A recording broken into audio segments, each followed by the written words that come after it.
Once upon a time in a small countryside community in Jamaica, there lived a happily married couple, Calvin and Rose. They had shared a blissful marriage for 10 years without the pitter-patter of little feet, until finally, Rose conceived. Calvin and Rose continued to live in peace as they eagerly awaited the arrival of their little blessings. Months passed, and Rose was getting closer to her delivery date. While at home preparing dinner, she got a visit from her childhood friend Cassidy. Rose was excited to see her longtime friend. As they were discussing, Rose went into labor. Cassidy rushed to call the midwife to assist Rose in delivering her baby.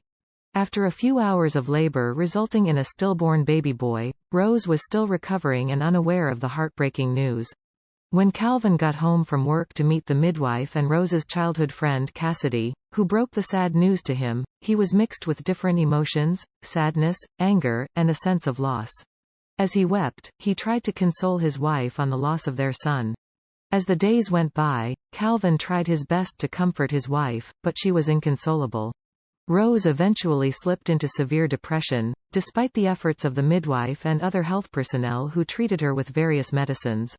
Unfortunately, nothing helped, and she eventually succumbed to the overwhelming sorrow and passed away. After Rose's burial, Calvin was left alone with the memories of the loss of his wife and son. Rose's friend Cassidy would visit often to check on Calvin. After some time, he started to work and go about his daily life, gradually leaving the painful past behind. As the years went by, Calvin and Cassidy got married and lived together as man and wife. However, after 5 years of marriage, they had not been blessed with a single child. After running around searching for answers and being told by multiple doctors and herbalists that she was fertile with no apparent reason for her inability to conceive, Cassidy eventually got pregnant. Calvin was over the moon with joy as he embraced the opportunity to become a father. Cassidy eventually delivered twin boys, but tragically, they both died within days of each other.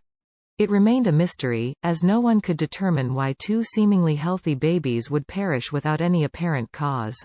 As Calvin and Cassidy grappled with this devastating loss, Calvin couldn't help but wonder if the universe was somehow against him having his own child. After 10 years, Cassidy's trading business had taken off, and with her getting home late each evening, she needed more help with household chores. Since she and Calvin had no children, there was no one at home to prepare dinner when they both got home from work. Therefore, she decided to hire some help to manage the housework and cooking.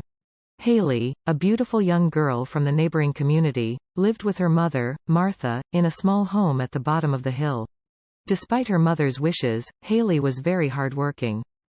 Against Martha's concerns, Haley went searching for a job, and luck was on her side. Cassidy needed house help, and she got the job. Cassidy brought Haley home and introduced her to her husband Calvin. They warmly welcomed Haley, showing her around the house and detailing her responsibilities.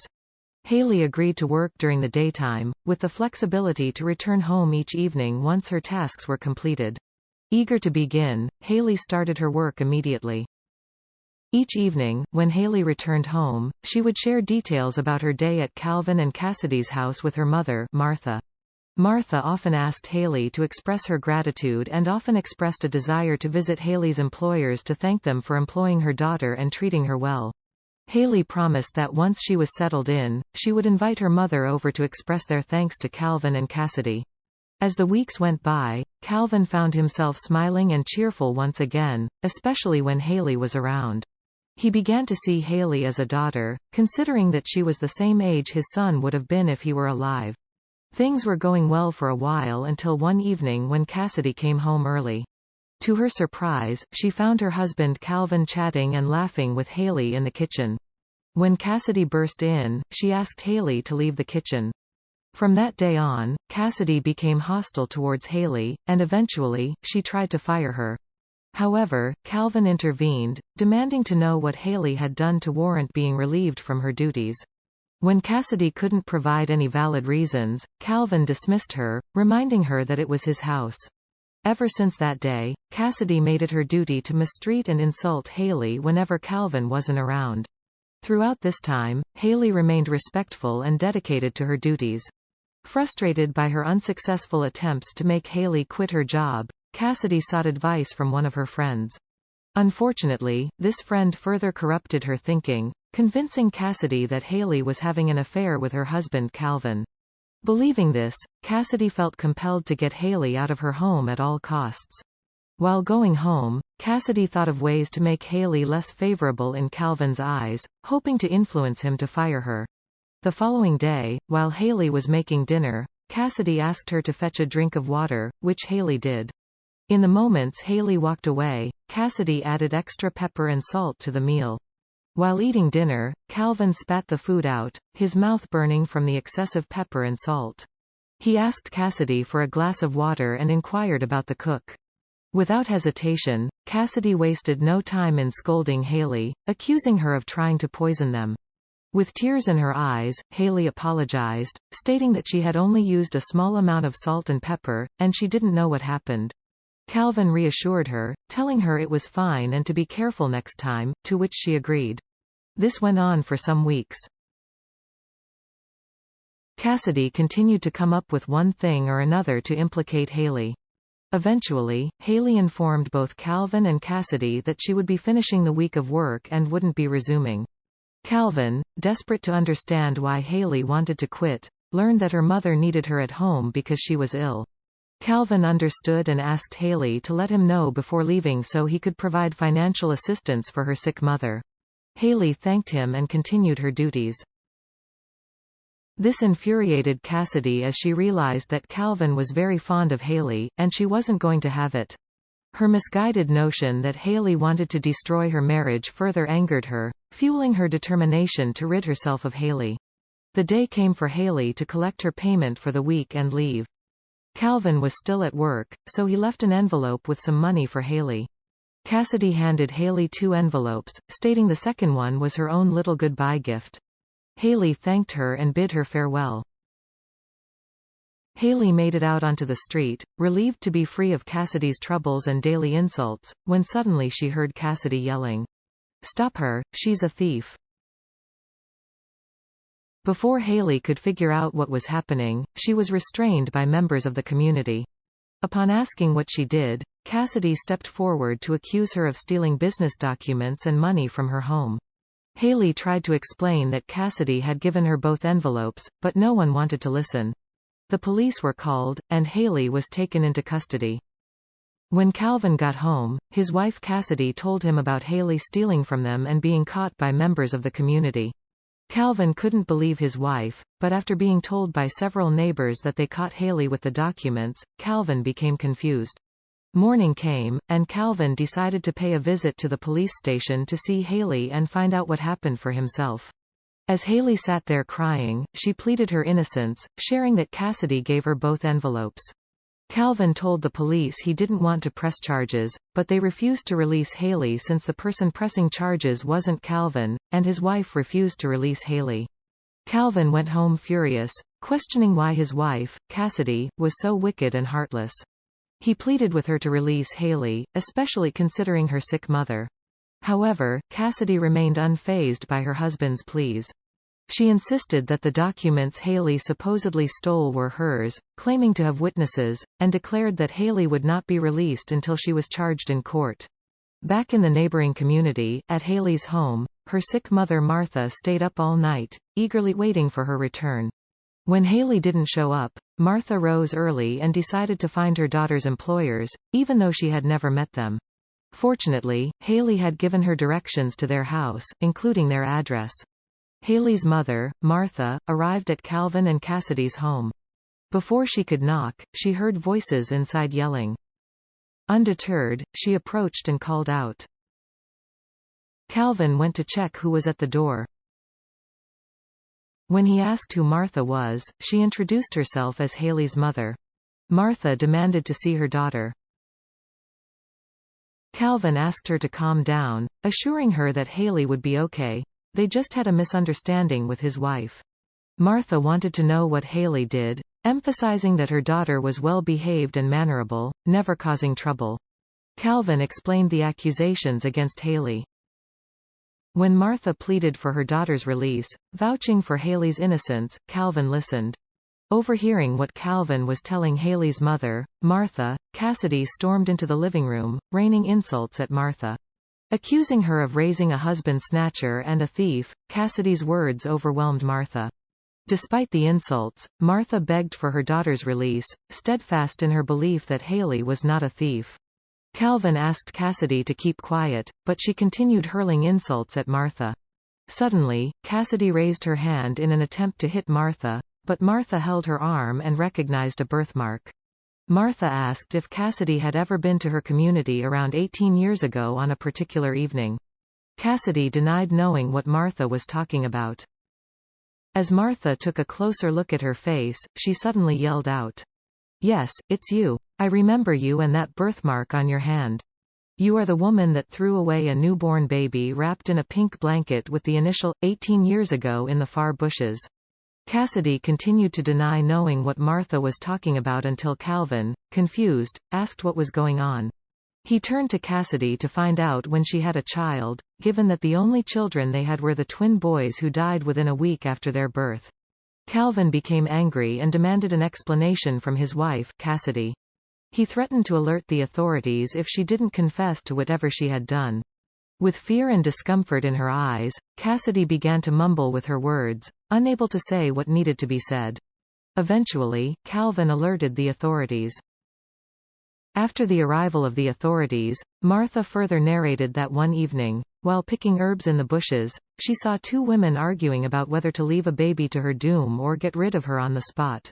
One of the women, Cassidy, wanted to rid herself of the baby, while the other woman, whose face Martha couldn't make out properly, begged to leave the baby to her fate and not harm her. Martha overheard them planning to replace the baby girl with a deceased newborn baby boy to make everything believable. Hiding in the bushes, she kept quiet to avoid alerting the two women of her presence. After they were long gone, Martha went over, picked up the baby, and hurried home. Fearing for the young baby's life and her own, Martha decided to keep quiet about the true identity of the baby and raised her as her own. Not knowing where both women were from and the extent of their wickedness, she didn't want to risk crossing them if things went wrong. With no family and recently divorced, she had no one to protect her if the women were to find out that she had saved the baby. Everyone was in shock to hear the revelations. The child in question was Haley, and Calvin fell to the ground as he started to realize that Haley might possibly be his daughter from his first wife. It didn't take long before everyone figured out that the second woman was the midwife. She was immediately summoned to Calvin's residence, unaware of the unraveling of her and Cassidy's secret. Upon arriving, the midwife realized that it wasn't just a visit, something else was going on. She was asked to confess, and immediately she burst into tears. She revealed that Cassidy was her longtime friend who had shown up some years back, asking for assistance in a business that turned out to be a scam. When things went south, Cassidy implicated her and blackmailed her into lying to Calvin and his then-wife Rose that their baby had died. Cassidy brought a deceased baby boy, and they switched him with Rose and Calvin's daughter. The midwife kept the baby by her home for some hours until it was dark enough. They went to the neighboring community to throw the baby away when Cassidy initially wanted to terminate the baby. However, the midwife begged her, and they decided to leave the baby in the bushes, thinking she'd be eaten by wild animals. Calvin was in shock as the midwife pleaded and begged him for forgiveness, admitting to her role in causing him to lose his wife Rose due to the heartbreak. She further narrated that Cassidy wanted Rose's life at all costs and was willing to do whatever it took to achieve that. The midwife revealed that Cassidy was responsible for Rose's early demise, and the baby boy she used to deceive them was from another woman who had lost her son a few hours before. Cassidy paid her off to give her the baby.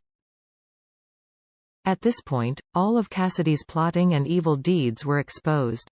She could no longer hide or pretend she wasn't the one Martha saw. Her accomplice in all this had given the authorities all the evidence they needed to put her away.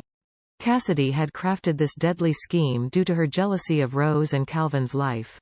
She was in an abusive relationship while Rose was enjoying marital bliss, and she vowed to get Rose out of the picture no matter the cost.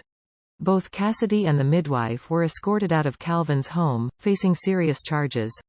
On the way out, Cassidy pleaded with Calvin, but he ignored her, focusing on rushing to the police station to release his daughter, Haley. After Haley's release, Martha and Calvin told her everything. As she cried tears of joy, her father, Calvin, welcomed her home and thanked Martha for raising her. Calvin shared with Haley the story of her biological mother, Rose, and how much she resembled her. This resemblance was one of the reasons why he felt so connected to her. Calvin invited Martha to live with them to make it easier for Haley, not wanting to separate them. He expressed a desire to get to know Haley and be in her life since he had missed the first 18 years. Martha agreed to consider it but mentioned that she needed to return home first to put her affairs in order. About a year later, Calvin divorced Cassidy and moved forward with his life. He was the happiest he had been in years. His long-lost daughter, Haley, was finally reunited with him, and Martha had moved to live with them. Calvin and Martha eventually got married and had 3 children together. Cassidy was sentenced to 35 years in prison, while the midwife received a 15-year sentence for her role in kidnapping Haley and leaving her for dead in the bushes. Haley went to college, where she studied medicine, and they all lived happily ever after. The story underscores the cautionary lesson about being discreet in sharing the details of one's relationships. It highlights the potential pitfalls of trusting others indiscriminately, as individuals may harbor hidden agendas or succumb to jealousy. The narrative suggests that not everyone who appears supportive is genuinely happy for one's joy, and that discretion can be a shield against potential harm. It teaches us that no bad deeds done in the dark will stay hidden forever. Never succumb to pressure from blackmailers, as their demands never end. It's always best to own up to one's mistakes, as the truth will eventually be uncovered. Did you enjoy this story? If you did, please like this video, share it with a friend, turn on post notifications, and hit all, so you won't miss any updates. Thank you for watching.